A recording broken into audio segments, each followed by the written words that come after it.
বিসমিল্লাহির রহমানির রহিম। ঈদ মোবারক। প্রিয় দেশবাসী, আসসালামু আলাইকুম। ত্যাগ, তাকওয়া আর সংযমের শিক্ষা দিয়ে বিদায় নিয়েছে পবিত্র মাহে রমাদান।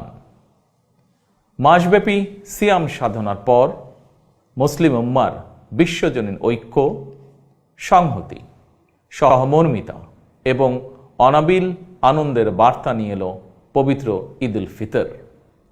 প্রতিটি ঘরে, প্রতিটি পরিবারে ঈদ আনন্দ পৌঁছে যাক সকলের তরে।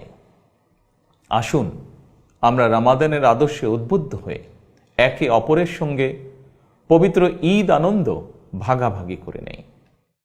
ঈদ উল ফিতর উপলক্ষে আমি প্রিয় দেশবাসীকে জানাই পবিত্র ঈদ উল ফিতরের শুভেচ্ছা।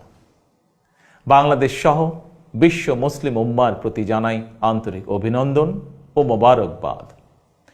ঈদ মোবারক। আল্লাহ হাফেজ।